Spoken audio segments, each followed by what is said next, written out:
a lot of people, they know that marketing is important. And so they do start with tactics. It's more kind of like a spray and pray, as we would say, in the military. A visionary has this idea, which we'll say that's the strategy, but they don't know how to execute it, right? And so then it just sits there. And then execution, apart from an actual strategy, is just that. You become busy. We're just doing something, well, is it effective? I don't know, but we're doing something. But going into business, slow is smooth, smooth is fast. Because if you can get the fundamentals right, you can move faster once those fundamentals are in place, right? So that's why.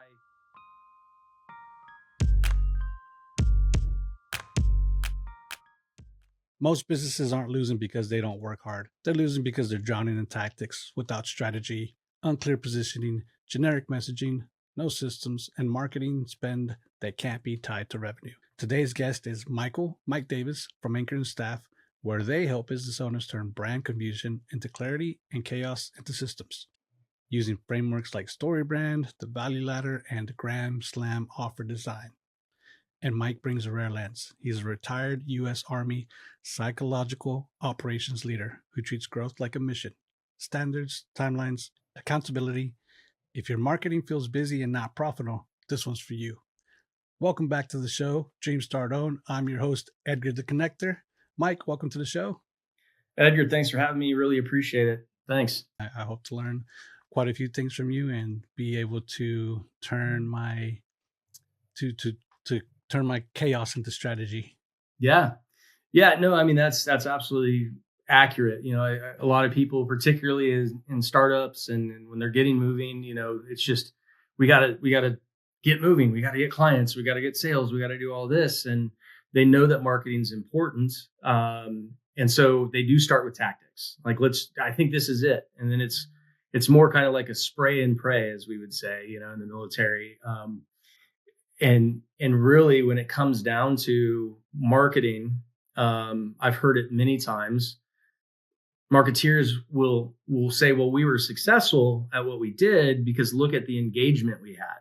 Look at how many people went to our website and they clicked, tell me more, and so they set their own internal KPIs on how many eyes were looking at the thing. But it wasn't connected to what is the revenue that is being generated on the back end, right? So there's a disconnect on the marketing actually trying to drive the revenue goals that organization has. But then two, the tactics aren't even anchored in who the right audience is. And that's where like my background with psychological operations comes in, because a big part of that is being able to identify the correct target audience that will perform the behavior that you're looking to. And so in the case of business, the ones that are going to respond to your call to action, right? Whether it's going to be a product or service that you're offering, but marrying your message up with that, whether it be through themes and narratives and what channels you use to communicate, all of it is tied to a strategy that you've identified the right audience for that product or service that you are positioning. And so, you mentioned some of the different frameworks that we look at and use because quite frankly, they're effective. Right. And Russell Brunson puts himself out there, Alex Hormozy, they share it freely or buy their books and whatever, but they do that because they know it's effective. And so what we're doing at Anchor and Staff is kind of taking the best of everything and applying the right tools with the right client. That's really where we're at is, one person that just kind of wants brand awareness so that they can put themselves out there. They're looking to get into the RV park space and all of that. That's a different type of client engagement, right? But we have some people in Owners Club that have multiple businesses. Well, how do you create a brand strategy that unifies to that owner, but also like markets that product and service to their right audience as well? So it gets a little bit more complex when you work with some of the larger businesses and stuff like that. Excellent. Being able to look at all the different avenues that somebody has. One thing about Anchor and Staff that talks a lot about is the line that I love is strategy without execution is hallucination and execution without strategy is chaos. Where did that philosophy come from? So it really does. It's been said by others before, but it really is. When I go back to my background in the military and even in my civilian world, I'm a learning strategist by trade. but overall, like my degree is in strategic studies and defense analysis. And so it is true. Like you can have strategists that come up with this great idea, but if they can't marry it and run it through how you operationalize that and then execute it at the tactical level, the ground floor, then it's just a strategy that sits there. It's a high and lofty idea. In a lot of ways, it's like a visionary that hasn't found their integrator, right? Like we talk about that with rocket fuel in our community. Like a visionary has this idea, which we'll say that's the strategy, but they don't know how to execute it, right? And so then it just sits there. And then execution, apart from an actual strategy, is just that. You become busy. You just start grinding, like we're just doing something, well, is it effective? I don't know, but we're doing something, and a trick that can happen in business is you can get busy and actually start driving business. Like you might actually see some success and like people come to you and blah, blah, blah, but eventually it plateaus. Or eventually, because you didn't have a strategy, you've got all this business and now you don't know where to take it next. So for us at Anchor and Staff, yes, we start off slower because we want to dial in your strategy so that we can help you tie it to what your revenue goals, that's what's going to help us operationalize the strategy. And then you can tactically execute.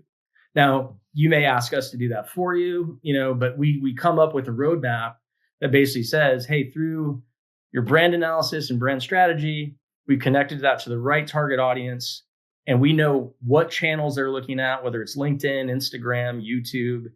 And we can tell you the demographic of who's using that channel and when. So we'll give you essentially like a media flywheel that says, on Mondays, you're going to have like a motivational Monday, static meme, and you're going to put that in, Facebook and Instagram. But then midday, you're going to put a short form reel into Instagram. And then, you may do a longer blog post in LinkedIn, depending on who your audience is, right? So we are really trying to take people through that from the strategic through the operational and then tactically executing so that they are bringing the clients in to drive towards their revenue goals. That's a lot of things that people that are my personality don't want to focus on. So it's good to have people like you that are able to focus on that aspect of it to help people promote what they do best. A lot of us don't want to promote ourselves. Yeah.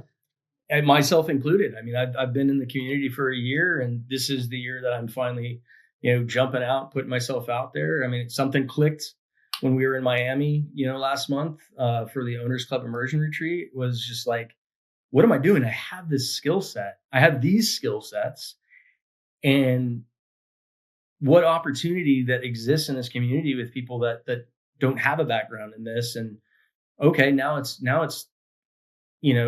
good for everybody, because I'm like, oh no, I can use my skill sets to help people with the needs they have and make sure that it's actually driving the results that they've been looking for that, they're struggling with. Right. Yeah, definitely. And then, so Miami's here's a retreat for people listening. Owners Club is Pace Morby's higher mastermind for his sub 2 community. 500 people or so are in it. It might change this year, but we have a retreat it's like 3 times a year. So Miami was one. This was the third retreat, last one. So about 9 months after you joined Owners Club is when you had that light bulb moment that came in, having conversations. Absolutely.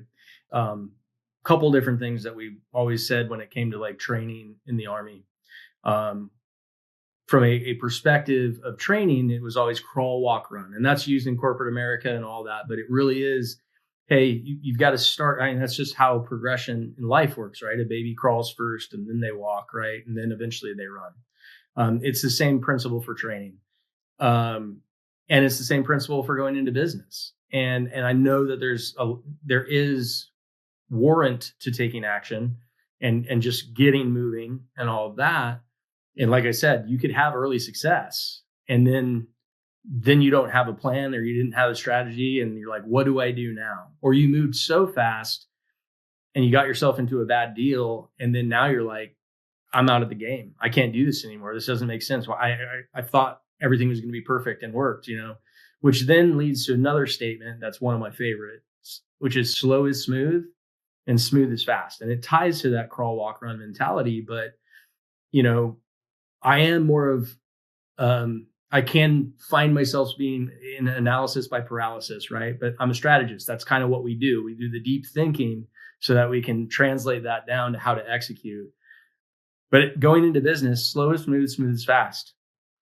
Because if you can get the fundamentals right, you can move faster once those fundamentals are in place, right? So that's why, establishing my entity structure up front in a way that made sense, so that once my different businesses need each other, so we created our own ecosystem, right? We can have the agreements between organizations to do the work, right? So like my wife's, our other company, Anchor Point Media, that's where Rachel's book was published through. That's where REI Baddies is hosted through her podcast. And that's where eventually she's going to start doing keynote speeches on women in leadership and talent acquisition and veterans in that space, and with manufacturing, construction, all of that. But Anchor Point Media, Rachel's brand, to get her on stages, needs a marketing strategy. It needs brand identity.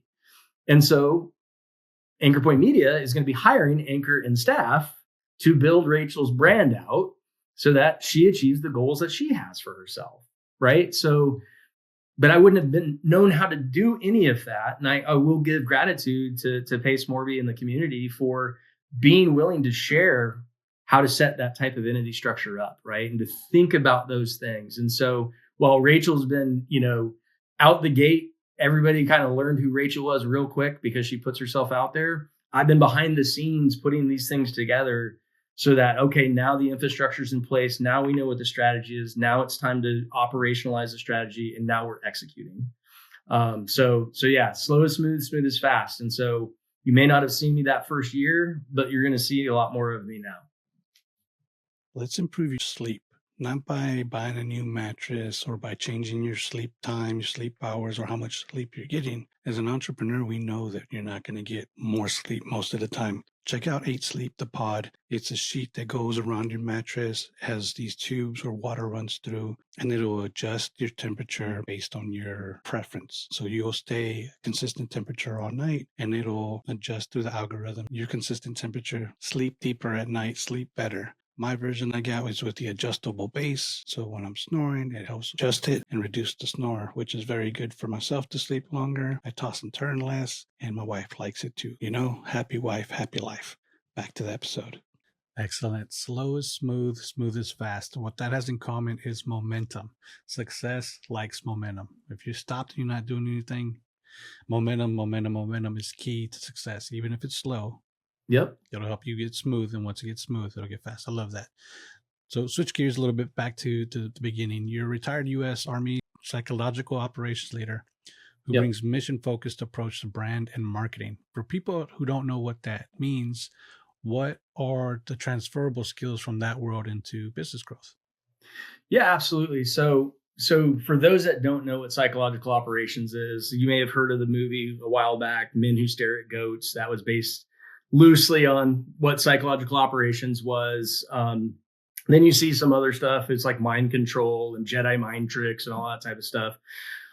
And it again, it is leveraging influence, psychology, behavioral psychology. But really what we do when you're in the Army doing psychological operations, it's really marketing to foreign target audiences. And it is about persuade, change, and influence. That was like our 3 main words: persuade, change, influence. And so we'd be working with foreign governments, partners, allies of ours, and they may have specific needs, or from our national security standpoint, we have needs to change behaviors within certain countries. So we would just develop, okay, what are the objectives? What's the thing we're trying to achieve? And what's our target audience that we think can help us achieve that? And what is their current behavior? And we run it through an 8-step model, target audience analysis model. Why are they behaving the way they are? What are the events that has impacted them, both internal or external? You basically just run a full analysis on their behaviors, psychographics, things like that. And then the end result is you're developing themes and narratives that you can communicate to them that you hope then does persuade, change, and influence them to modify their behavior so that it's favorable for what you're trying to achieve. right? So big high level thoughts, right? It's basically just marketing. It's basically saying, I want you to buy my product. I want you to pay for my services. I want to partner with you. So it's anybody that you're trying to do business with, you're trying to figure out how to market to them to do the damn thing, to do the CTA, the call to action, right?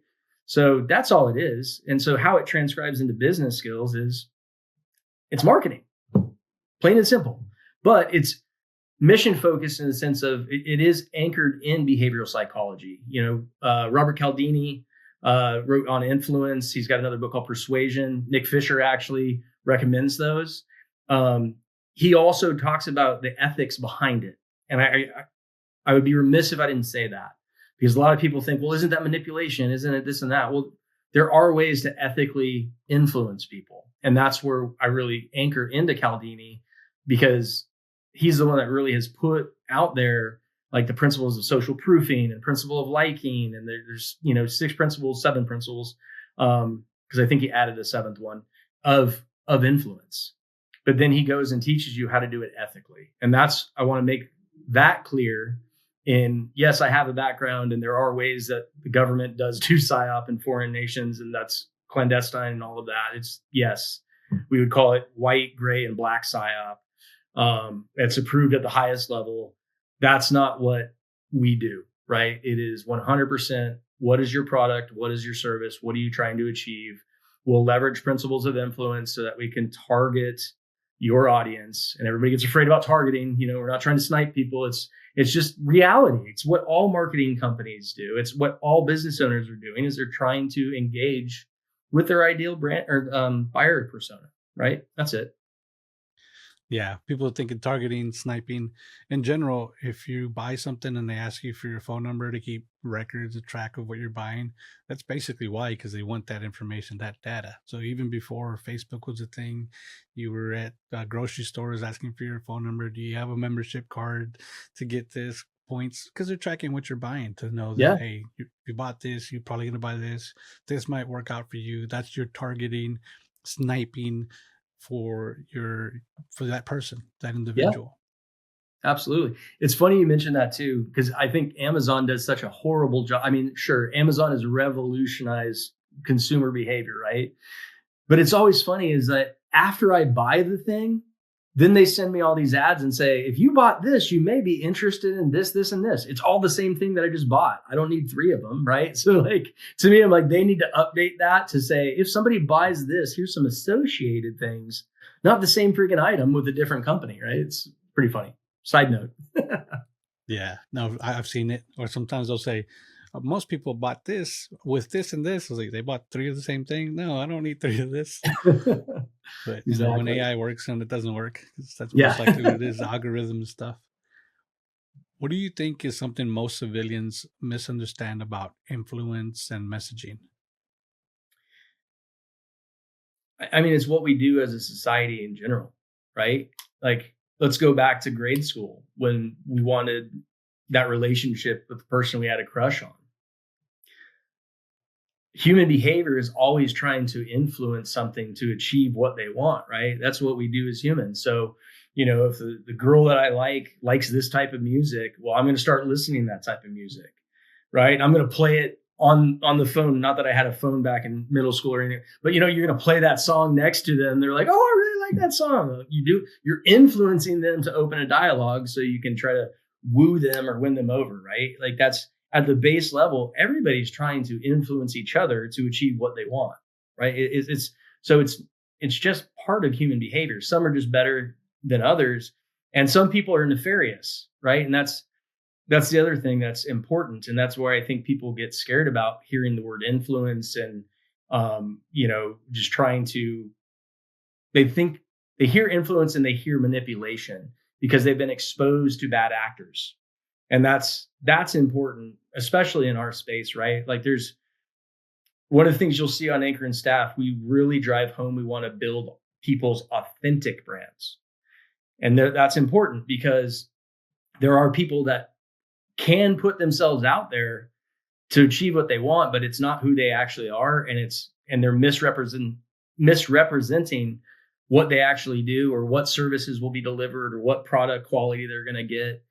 And when you misrepresent yourself in your brand, you run the risk of ruining your reputation and destroying your business before it even got off the ground.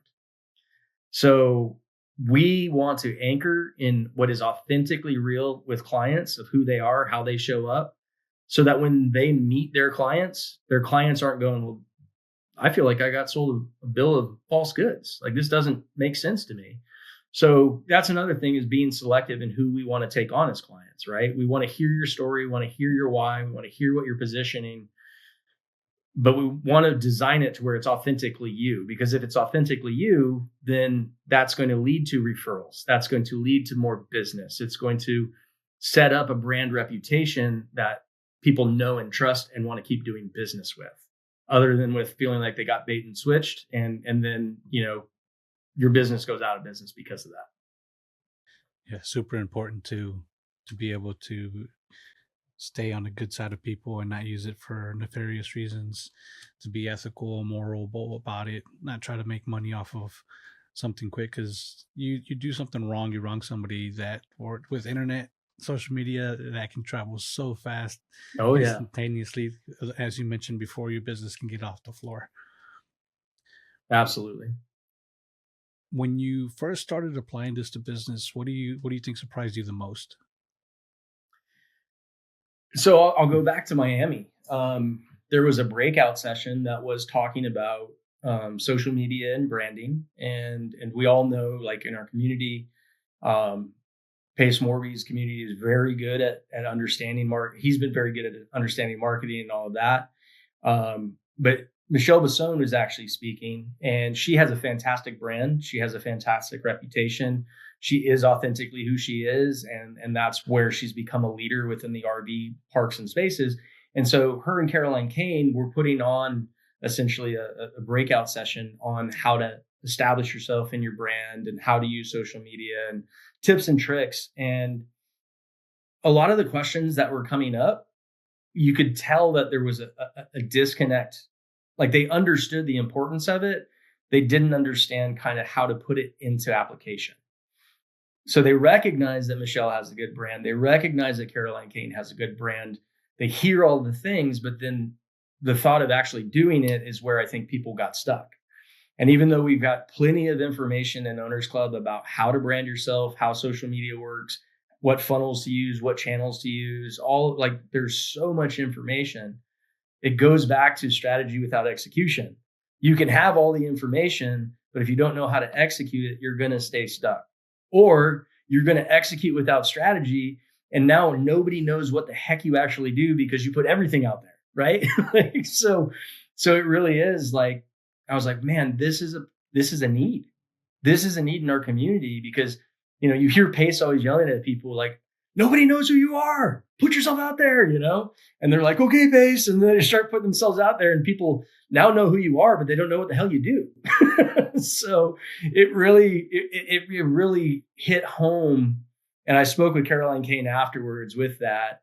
And you know, and she's like, well, yeah, of course you get this stuff. Look what you did, you know, in the Army, you know? And so, and in our Airbnb that we were staying at, or the short-term rental there in Miami, got to hang out with John Rodriguez and Trevor Hicks, and they're more on the creative side of things. And then Mateo Moore, he's out of Greenville, South Carolina, just up the road from me. We've been talking for over a year, and the four of us all kind of came together, and we're like, and Mateo's worked in agencies. John's a creative in his W-2. Trevor and his wife, Lindsay, are starting to do videography and photography. They're already doing it. Let me put it that way. But we just realized, like, what if we all paired up and teamed up and created our own full service agency? And then it just all kind of came together. And I mean, we're 2 weeks into this of being live and on the web and taking intakes. And we already have like 6 prospects. We've got a contract out now that we're waiting for signature on the statement of work. We're going to take on Rachel. So we, you know, Anchor Point Media is going to, you know, contract with us. I have another friend with a Psyop background who he's got his PhD in IO psychology and business psychology, and he wants to be a consultant. And he also wants to write peer-reviewed papers on what we're doing with the Silver Tsunami stuff. And He wants our services so that we can promote his brand. And so that's another concept, is like faceless branding, because he doesn't necessarily want to put himself physically out there. Just because he's an introvert, it's fine. But there's ways that you can brand yourself, but not having to be the face of it, right? So we are really like out the gate moving, and we're like, crap, we should have done this a long time ago. But slow is smooth, smooth is fast, and now here we are, and we're putting the right processes and systems in place, and establishing what does this look like this year, what does it look like next year, and to the point of Owners Club, we don't want to operate this thing forever. So that's the importance of building the systems now and the processes now. Is we can take what we already know and what we're subject matter experts at, and put those SOPs and policies and procedures in place, and then we can hire the people to run it, so that we can do higher level tasks of actually like engaging with prospective clients, doing those initial intakes, getting to know them, networking, which then can help us in other businesses and things like that. But yeah, I mean, we're off, we're up and running. Congratulations on getting it launched. Thank you. So much to unpack there. Going back to Michelle, she was just on the podcast. She's probably an episode or two. Y'all go check that out after this podcast. The way she carries herself, the way she speaks about her product, the way she's such a people person when she's doing business is just amazing. And mentioning what Caroline Kane and her were talking about is a lot of people are branding themselves, but the people branding themselves aren't that sure about what they're doing. So shout out to Caroline Kane as well. She had Tracy Koa on the podcast, and she said one thing that was told her, she was trying to do so many things that, talking about pace, people don't know what you're doing because a lot of these individuals don't know what they're doing. You guys, you need to pick one thing that you want to be known for. It's fine if you're doing 5 things, but pick one thing that you want to be known for. So when you have somebody like Pace that's able to promote you, they know what to send you to. Like, let's to the connector, sober living guy. Mike will be the marketing guy. Rachel's the veteran affairs, veteran housing, all those types of things. Pick one thing that you're going to be mainly focused on, so you know what you're going to promote, what you're going to do your branding. And it took me a while to get to that point. But Caroline Kane told that to Tracy Cole as well, is, hey, pick one thing and stick with it.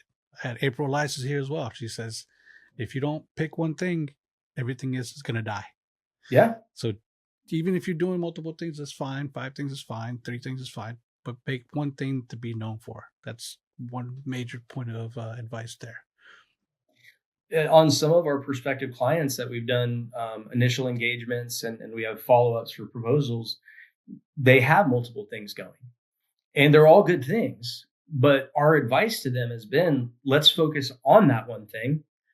And there's ways that you can program your marketing where your main effort is that one thing.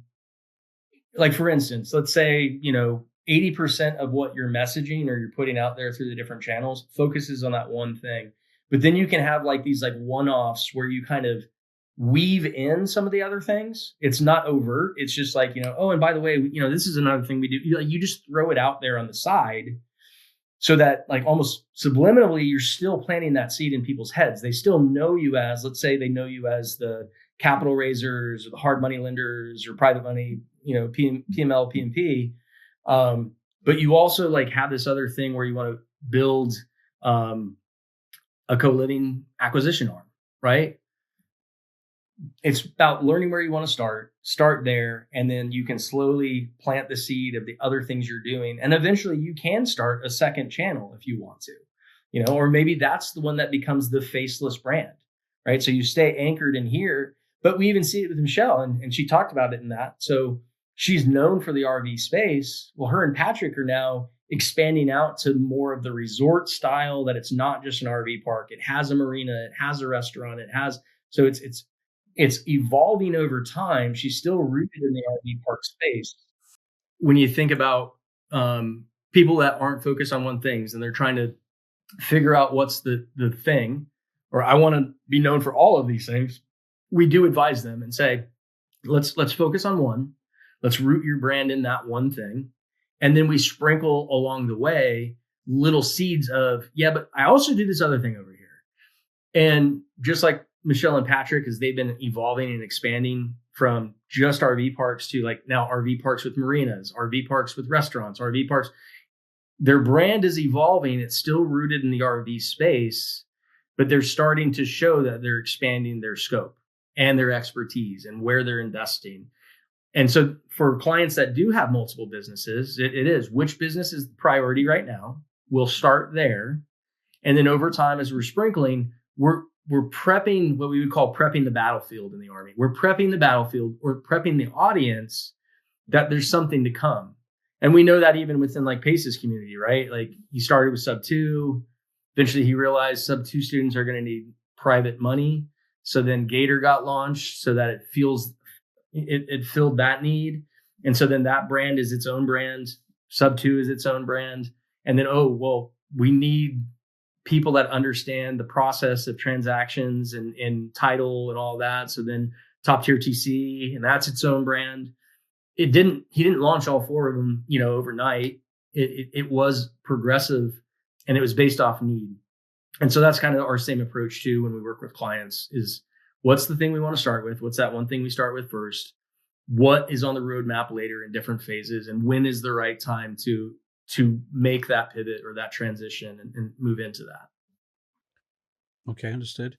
When a new client comes to you, what are top 3 signs that they're stuck in a trap? They can't tell me what their why is, right? That to me, that's the number one. What are you trying to achieve? What's your why? They can't tell me their why, then they're in a chaos situation, right? And we're coming in to help bring clarity to the chaos. And so we'll ask the right questions to tease out what's the root of what they're trying to get to or why. That's number one. Number 2 is what are you trying to offer or get? So like within the real estate acquisition space, are you looking for people to partner with? Are you looking to acquire properties yourself? Are you trying to do dispo for properties? Like what is that channel that you're trying to achieve your why, right? And then the third one is really if they can't define who their audience is, if they don't know who their or even have a potential idea of who their audience is, it's going to take a little bit more work, right? But if we can and that's why I go back to that first question is what's your why? Why are you wanting to do this? Why do you want to brand yourself? Why do you think your services or your products or partnering with you makes sense? That teases out who we think the potential audiences are that we should be doing research on and understanding why they think the way they do, why they behave the way they do, what would make them buy and all of that. And then, again, ultimately, what does success look like? And if you don't know what success looks like, then I can't connect your brand, your marketing execution strategy to drive the revenue that you're looking for, right? So some of it, if they have those first 2, but they don't understand number 3, then we can come in and help with developing KPIs and looking at what their product and service stack looks like, right? So, up top, we'll say annual revenue goal. Okay, well, what's going to drive towards that? Well, we sell coaching services. We have low ticket items. We have in-person events. We are, whatever it may be. Okay, well, which ones are the high ticket dollar items? Well, it's our events. Okay, well, how often do you run them? Quarterly. All right, so now we're going to design your marketing execution plan to drive people to your event. We're going to start 90 days out and we're going to do 30-day sprints. And we're going to have our themes and narratives tied to ultimately getting people to that event because that's the highest revenue you're going to make. And it could be a higher revenue where the event you may not make money, but you're doing upsells at your event, right? So you want people to come to your, or use your coaching services because that's your true high ticket item, right? So we sequence your marketing strategy on a timeline for what your ultimate goal is to drive, right? And then along the way, all right, you may not get somebody that comes to your event because they can't afford it, but they may want your low ticket item. So you're still capturing revenue along the 30-day execution cycle, and that's going to help drive towards your goal. You have to establish a baseline first, though, right? So the first 30 days that you work with Anchor and staff, if you don't have a baseline, we are going to come up with our best educated and behavioral analysis guess by doing everything we do, target audience analysis, brand identity, and strategy. And then we're going to run that first 30 days with what we understand should probably be the right KPIs. And then once that's done, we're going to go back and do the analysis and say, did that work? And if it doesn't, we're going to know what the probability or how far off pace we are from getting that revenue goal, right? And then we make those minor tweaks, right? It's not we scrap everything and change it. And, we've got Hormozi's book of 100 million deal offers and all, like, he's got so much fantastic stuff, but sometimes people freak out. They don't see the needle moving the way they want to. And so they just like, well, we're going to abandon this strategy and we're just going to go back to doing what we're doing. Okay, well, did that work out for you last time?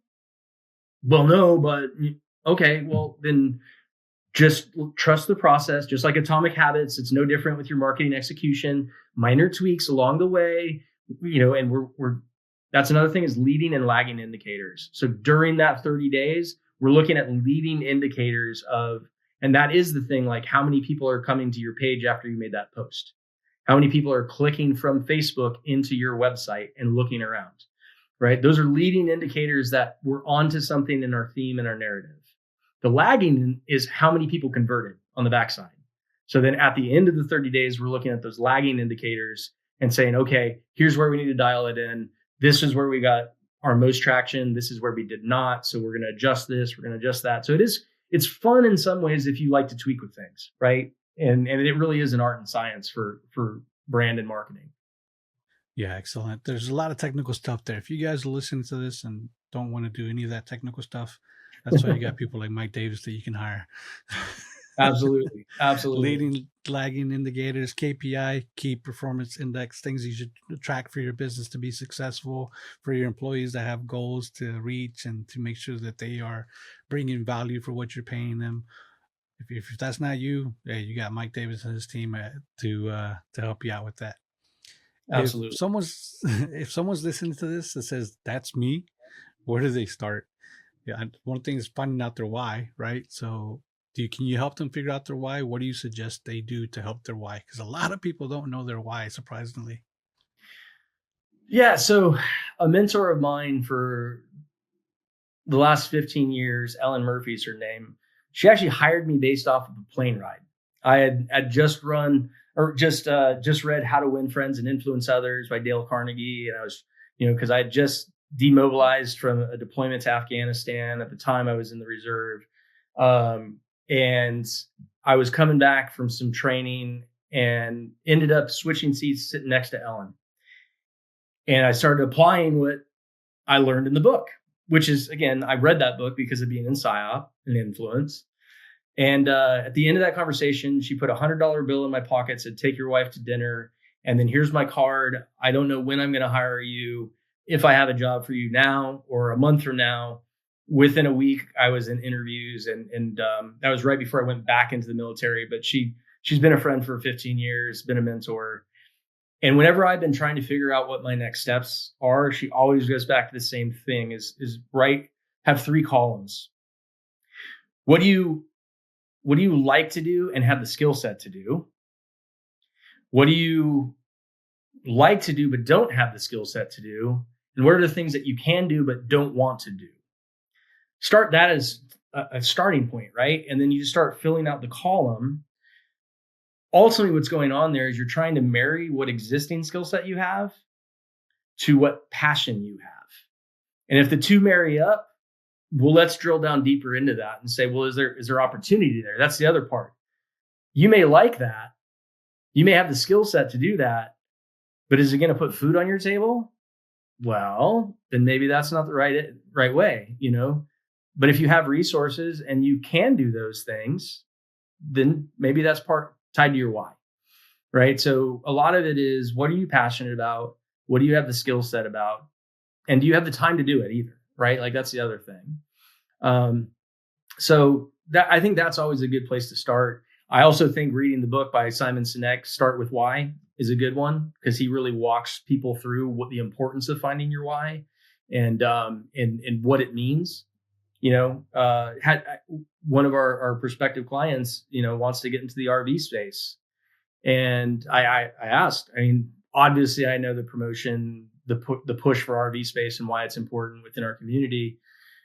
And that was the initial response. Well, because, it is what it is. I had a background in land before and, all of that. That's why I want to get in that space. And I just said, can I ask you a question? Growing up, what did family summer vacations look like?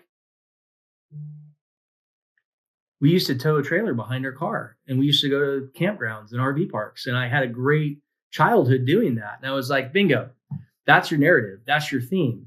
Yes, RV parks are lucrative. Yes, you have a background in land, so it easily transitions over and makes sense. But does that connect to an audience? Your why isn't just because you want to make money. There's a nostalgia play in there. You have fond memories of it. And so what if the narrative is you're getting back into RV parks because you understand what memories you can create for those that come and stay at your parks? That's telling a story, right? That is telling the why that this prospect didn't even know that they had, right? They just were like, yeah, well, RV parks, because we're in this space and everybody wants to do RV parks. And it's kind of in line with what I did before. No, your why is more intrinsic than you think. And so it was cool because it was like a light bulb moment for all of us. And we're like, all right, now we know where we're starting with your brand. So yeah. Hey, for those of you that need some EMD, earnest money deposit for your wholesale deals, or if you need to do a double close, or if you're doing a Morby method and you need that percentage gap funded, get with Josh Smith at Foundational Funding. Get the link below. He'll do transactional lending. He did it for me. We got a fourplex and he was able to help out with the 30% that we needed to get the deal knocked out, and excellent service they provided. They take care of all the details, and they spent a lot more time than I expected they would with the lenders to get it over the finish line. So tell Josh I sent you. The links below. Back to the episode. Excellent. And another thing that I suggest is a lot of people still don't even understand themselves. Do the Clifton Strengths Assessment. It's like $60 to $100, but that'll help you understand yourself a lot more by just answering a bunch of questions. There's no right or wrong, but it'll tell you your personality and where you strengths, because you have to do something, but you push it off, delay it, because it's not your personality to do it. So this will help you find your why. 100%. I'm a big advocate for that, Edgar. I've done my Clifton Strengths. I've done Marcus Buckingham's standout assessment. I've done the Myers-Briggs. I've done positive intelligence, the saboteur assessment, and the DISC model. I mean, like psychological operations, we take all those things so we know about ourselves. Quite frankly, special operations, whenever they go through their pipeline, they have to do all of these types of tests, and they actually have to meet with the psychologist so that they understand how they think and how they show up. So know thyself is huge for me. And so I've taken all of those things and I've run them through different prompts to say, I want people to know the good, the bad, and the ugly about Mike Davis. And I want to be able to marry that up with who I should even be partnering with. Or, because that indicator of knowing thyself, and this leads to another problem we have in our community, is people meet each other, they get excited and they're like, we should partner up.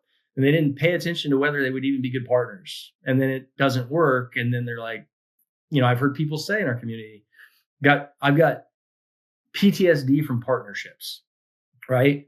Well, if you knew yourself in the beginning and you guys were aligned in your why, that could have saved you guys a lot of heartache and trouble, right? So absolutely know yourself, understand how you show up. Now Jamil will tell you need to know about yourself inside before you take all those tests. Those tests are not, like he actually said that to me. But he's not wrong in that either, because I have focused so much on how I show up to people. There is some internal soul searching that I think you should do so that you can understand why you show up that way. So I think it is a little bit of column A and a little bit of column B. Well said. Another thing that helps out too is you're doing this with like 4 other people. So you're not doing it solo, which is one of the biggest things. Don't do it by yourself. 2 Right. is when you are working with other people, it's good to know your strengths, to be able to work with people that complement your strengths and that can strengthen your weaknesses. So that's another important portion of doing that, is the people that you're going to be partnering with, doing work with. know what their assessment is. Because if you have two people doing the same things, having the same personalities, you're not gonna grow. You might just actually slow yourself down because you're just running into a mirror. Yeah, absolutely. I've heard a couple of people say, like, if you start realizing that the partnership's not working out, the faster that you guys come to terms and have the hard conversations, the easier it is. Because if you prolong it, it's just going to get harder and harder because you've, you know, started buying assets together or you're on lens together. And then by the time you start learning that you're not a good partnership, you're so deep into it. Now you're having to bring counsel in to help know how you, like, who gets what. It's like a marriage, right? If you have operating agreements or joint ventures in place, there's something I always like to talk to people about too. And so while I am focused on brand and marketing and we're building a full service agency, I also do understand business operations, working at a top 10 bank for the country, and then doing operations management, project management while in the military, is helping people think through building a team. And there is a principle, I forget Tuckman's first name, but this person came up with this concept of forming a team, and it's called the Tuckman's ladder. And so Tuckman's ladder is, you have a honeymoon stage usually when you come together, and we call that the forming stage, right? It's no different than a relationship. Everything seems rosy and like, yeah, we're the same person, we share a brain, blah blah blah blah. Are we sure we're not twins? And again, it gets even worse if you don't know enough about each other. The next phase you roll into is what's called the storming phase. Well, crap, we really didn't take the time to get this thing they do annoys the piss out of me, right? Like, some people get scared and don't work through it. And then they give up in that storming phase and they walk away. Every relationship goes through a storming phase, whether it be a business relationship, a romantic relationship, a friendship. You'll have those periods of where you first come together and there's euphoria. You eventually move into storming. The goal is to get to the next stage, which is performing. You work through the hard things. You learn how to work together. You understand each other's strengths and weaknesses. You make it through the storm. And now you go from norming, forming to storming to norming. You start normalizing how you do business, how you relate to each other, all of that. Again, through all relationships, personal, romantic, business. And then once you make it through that forming stage, now you go to the performing stage. So it goes back to slow is smooth, smooth is fast. You have to go through that phase and eventually you'll make it to that performing. And that's when you can really become an owner. Because once you're performing, you've built your systems and all that, and you can turn it over to your operators. And now you get to sit on top of your business as an owner, working in the business, or working on the business, not in the business. Yeah, well said. And part of doing a partnership is having those hard conversations. And if you know somebody only during the good times, their true colors, you're not going to see their true colors until they're stressed to do something. So you guys got to have that conversation at the beginning to not have such a nasty split up, divorce, separation, breakup, whatever you want to call it, Yeah.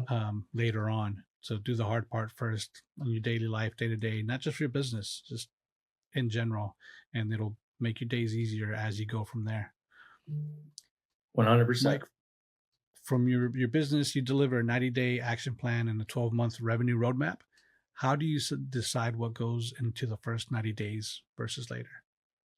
Well, it really comes through our strategy development in our intake process with our if you become a client, we consider you a partner, right? Because if you're not successful, then we're not successful either. So it really is going into a real needs analysis with them. And it starts up front from our initial intake, right? So we do our initial intake to get kind of the basic level of information. We run it through our process that gives like a high level proposal and roadmap. So it's just really conceptual. Like, this is what we're thinking, and this is what we think we can deliver for you. And if they want to move forward with us, then we go through the contracting process and all of that. And then that's when we would set up a kickoff call and we would start asking the deeper questions. And we'd be asking the questions of, all right, tell me about your products and services. Because they may have some good products and services, their price points might be wrong. Or they may be like, I think this is worth this much. If I brought my buddy Matt in, who's got his PhD in IO psychology and like loves doing market analytics and all of that, I can say, hey, Matt, I need your help. Can you do some market research on, whether what is the going rate for this product or service, across the nation, or drill down to that location that they want to focus in. And then we can come back to the client and say, hey, I think you might be off. I think, and so it really is being consultative in our approach from kickoff to designing that roadmap and then running that 30-day implementation. So it's not us saying we're smarter than you. It's us extracting the information we need from you and being able to tell you objectively, yay or nay, or and we're not just going to be saying, yeah, I don't really think that's the right answer. We're going to come with our research and say, this is why I don't think that's the right answer. This is why I don't think this is the right channel for you to be putting your messaging through. This is why I don't think your narrative is right, or you're spot on. Hell yeah, let's roll with it. So that's kind of our approach with that. It really is partnership. It's a consultation. It's based in research. It's not just kind of spray and pray. And we think this is going to make you a millionaire. It's really thoughtful. So it's not going to be fast. I don't want to say it's not going to be fast. We are going to be put things in place, but we're building our systems to where we're going to leverage technology today that's based in our research, that's based in our methodologies, that's based in what I used to do in the Army. And then it's going to easily automate getting your results faster, right? But it's all about that intake. It's all about the client being open and honest with us and really telling us what their goals are, what their why is, what they're trying to achieve, how they want to achieve it, and us dialing it in to make it go from high level strategy to execution. Yeah, it's a great way to put it, to have the client, not just be a client, but be a partner, because you want to be successful with them. That puts a whole nother level and separates you from the rest of the companies out there. If a listener only had 15 minutes a day to improve their positioning, what's the fastest diagnostics? In 15 minutes, I would just say, tell me what you're trying to achieve. Tell me, have you been getting the results, and tell me what you've been doing to try to get those results. If you can answer those three things for me, I can probably dial in where you may need help, right? Because sometimes somebody's going to tell you what they think is their perceived problem. I've had this happen. Someone told me, yeah, I don't want to handle my marketing. Like it's just, I'm doing this, I'm doing that, and I've got these problems. And then in that discovery call, that could be 15, 30 minutes, I diagnose it's not actually a marketing problem. It's a business process problem. Your systems aren't in place. So because you're spinning so many plates and you don't have your systems dialed in, you're not getting the traffic you want because you're not getting the efficient marketing plan out there. And so you think marketing is a problem because it's not driving revenue and it's not bringing in new clients and it's not doing that. But you've piecemealed your marketing plan because it's important, but your time is being occupied because you don't have systems and business processes in place that are effective. So sometimes it's not me coming in and saying, we can help you with your marketing and that's going to fix your problems. And that's where my background in understanding business processes and understanding project management, operations management, I may say, I think we have a different solution. And that's when I can go tap people that are in my network outside of the community, like my friend Matt that I mentioned, and say, hey, I'm going to refer you to my friend Matt. I think Matt could come in here, or Teddy Benz, who is in our community, that has the experience with AI and automations and computer science and all that. And it's like, hey, I'm gonna refer you off to Teddy. Like, you need to dial that in first. Once that's dialed in, let's come back and talk about your marketing and branding. Because if the machine is broken, it doesn't matter if we put together this great marketing plan, because you won't be able to execute because you're too busy with everything else, right? So that's tell me those three things. What have you been trying to achieve? What have you been doing? And what are the results you've been getting? Those three things. That's super informative there. So if you heard, did you catch that? You could have the best marketing, have everything coming in, but you could still fail, still lose money if you don't have the processes, just proper SOPs in place to handle that, and to be able to answer the call fast enough and be able to provide what you're providing in a timely manner to your client that's going to be able to help you grow and scale and have your profits come in. Love it. Absolutely. Absolutely. What's a common generic messaging phrase you wish would disappear forever?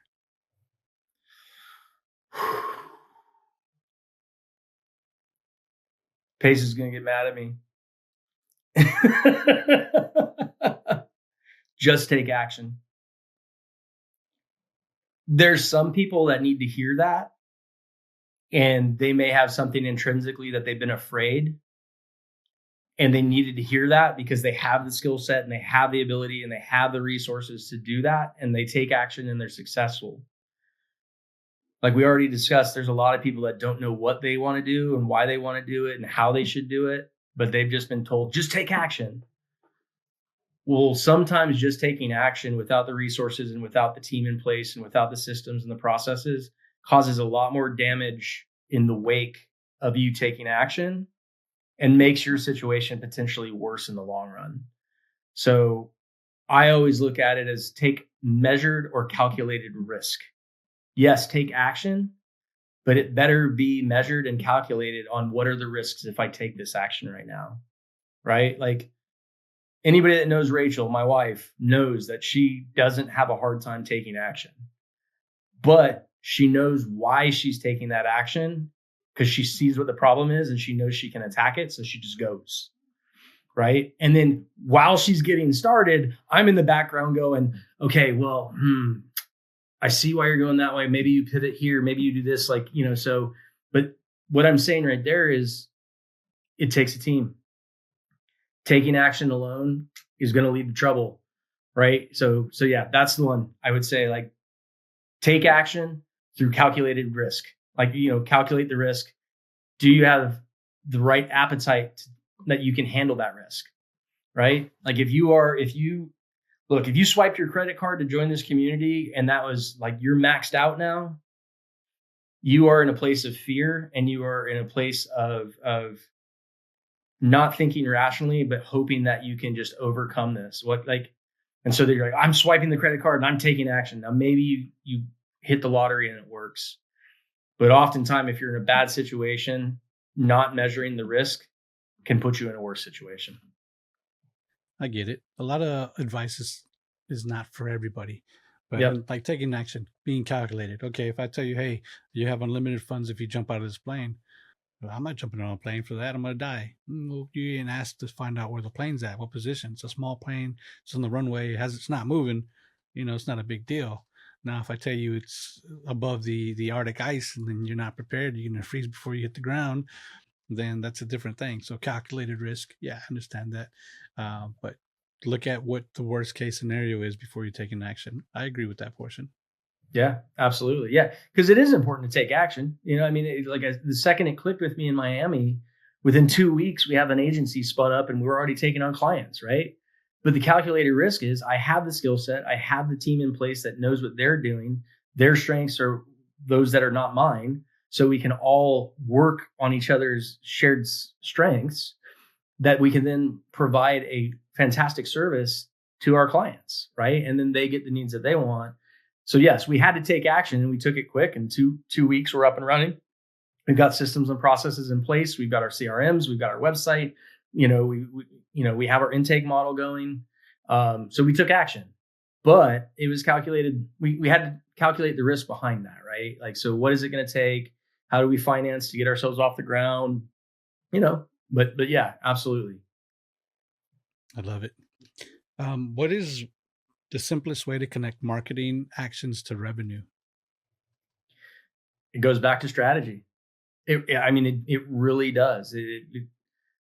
If you don't know what your brand is and you don't know what your market position is and you don't know who your brand persona or not your buyers personas are, then it's not going to connect to revenue.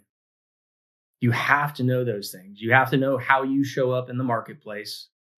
You have to know that your marketing is connecting with the people that can actually do the thing that you need them to do so that you can achieve the revenue goals that you've set forth.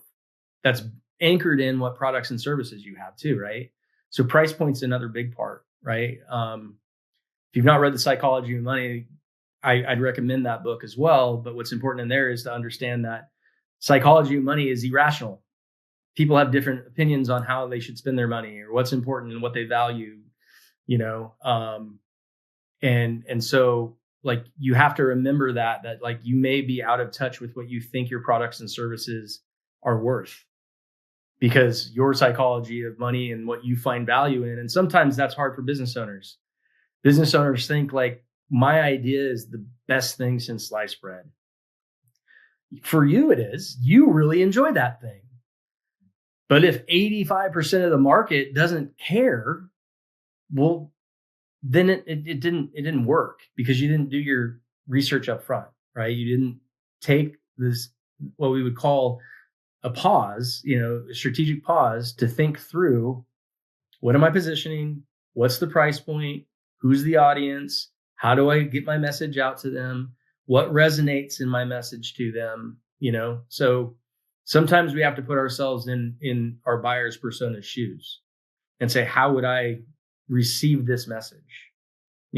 So I think that's important. It does go back to, you've got to align on who you are, who your audience is, and are they even able or willing to make that purchase or take that action that you need them to do. So again, it goes back to Psyop. It really does. Like that is so important, because otherwise it goes back to, again, execution without strategy is just not going to work out well for you. It's chaos. Yeah, the best invention since sliced bread. It's like that person that wanted to create the 99-cent coin. Yeah. It makes sense to you. What about this? Yeah. What about that?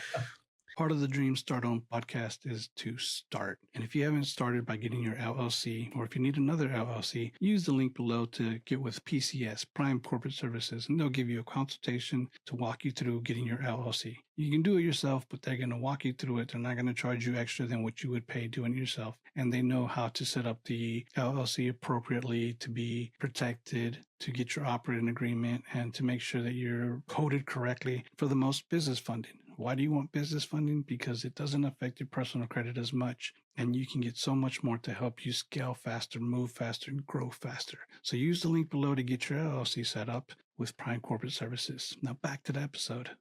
Yeah. Let's do some rapid fire questions. We'll keep Okay. some pretty short. What do you think is the common reason marketing doesn't work? It lacks connection to their audience. What do you think is the best first hire for an owner stuck in chaos?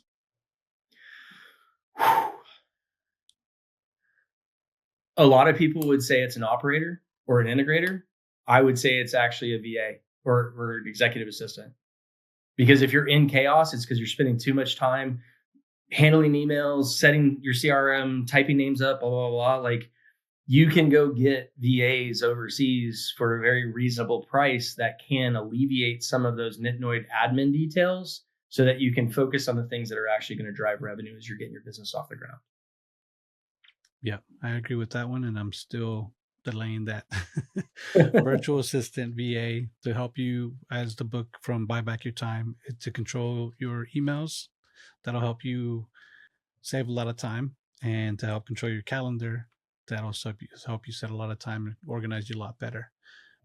Next question: one belief owners must drop to scale. One belief owners must drop to scale: that they need a paycheck as soon as possible. And let me say why I think that's important.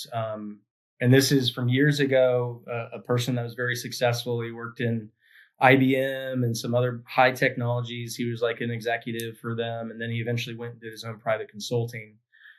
And one of the biggest reasons why people didn't scale is they were paying themselves too much too soon. You have to move the money back into the business.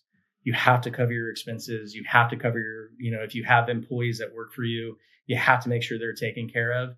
As the owner, like, you pay yourself last. You need to figure out how to get the income in, but don't give yourself bonuses before it's time, because you'll get stuck. You'll get stuck right there because you don't have the capital available to scale to that next level. Yeah, balance is super important when it gets to that point. You want to be able to take it all at once, but then you're going to sacrifice your scaling and reduce that time frame for that. Okay, I love that. So for the listener realizing they're stuck and busy but not profitable, besides getting a VA, what's the first step you'd want them to take this week to help them with their business? I'd really look at what their approach has been. I think that really there's breadcrumbs along the way, right? Now, this is where, again, it's so important to start up front with what's the strategy, who's the audience, what's the narrative and messages that's going to work with them. But let's make sure that it's aligned to the thing we want them to buy or do for us. So if you've been trying and you're not getting traction, that tells me you didn't set up a strategy. You just had a good idea, right? Just because you had a good idea doesn't mean it's marketable. It doesn't mean that it's going to convert. It may mean you need to go reach out and ask for help, damn it. Like sometimes it's as simple as that. Like you're spinning your wheels. You're like, I'm taking action. Da, da, da, da. Why isn't this working for me? Well, you didn't find your right squad, right? Like in Miami, I found my squad and we are coming together. And even with what like Trevor and John are doing on the creative side for the agency, like Trevor's got people queuing up for business and then like they're reaching out to him for creative. But then as he's talking to him, he's realizing they don't have a brand strategy or a marketing execution plan. And he's like, well, let me tell you about the other side of our agency. And then same thing for us. We hear people that need creative and stuff. Well, now, so we found our squad and we can all work in our zones of excellence of what we're good at. So when Pace says squad up, absolutely go find your people. But as we said earlier, know yourself first. Know who would be a good partner, go find them, find alignment, right? Not agreement, alignment. Because you might agree like, yeah, we could do this together. But if you're not aligned, it's going to fall apart. Go find your squad, have the right skill sets that you complement each other, and then do it together, right? Yeah, brilliant. Very good perspective. Find yourself, but also speak up, find your squad. One thing that Pace says that really sticks with me is closed mouths don't eat. Yep. And just I've always been quiet about things and not asking for help, but it's super beneficial to help you if you want to grow, you want to be able to be successful and to be able to help out others. You're not going to do it by yourself easily. It's a lot better to help out with others. Yep. 100%. Mike, where can people find you? So if you want to get in touch with Anchor and Staff, hello at anchorandstaff.com. You can find us there, shoot us an email, or you can go to our website, anchorandstaff.com, and then you can click on the button to, reach out to us to, start the discussion, have an intake with you and see if it's the right partnership and if we're the right branding marketing agency for you. Excellent. What's a piece of advice you have for people that sticks with you that you like to live by? It really is just knowing your why. I mean, after I read Simon Sinek's Start With Why, it stuck with me. And it's just like, if you don't know where you're going, you're just going to continue to wander, right? So get to know yourself, get to know your why, and that'll help you know which way to go, right? There's a reason I have a compass on my arm. Being in the infantry for a while, we had a map and a compass, and that's how we knew what azimuth to go on because we had a mission. And we knew like, okay, it's, 2,000 meters at, 180 degrees and all right, off we went. We knew our path and it got us to where we needed to be. So know your why, know yourself, know your why. I love that. Excellent. Thank you so much, Mike. If you want to learn more about Mike and Anchor and Staff, check out their site, especially the brand and revenue analysis, revenue roadmap approach that turns brand confusion into clarity and marketing spend into measurable revenue growth. Mike, thank you for coming to the show. Awesome, Edgar. I really appreciate it. Great conversation. As always, thank you. That's the end for Dream Stardom. I'm your host, Edgar the Connector. Give us a like, subscribe to the channel, drop a comment. If you learned something from this and you know somebody else that could use this, please share it with them. Helps the channel out, helps me bring more informative people like Mike and be able to, just give you advice to be able to grow and find your why, find your purpose, and help others out. Thank you so much. We'll see you in the next episode. Awesome. Be sure to catch this other episode to start your dreams and own your time like these other guests have.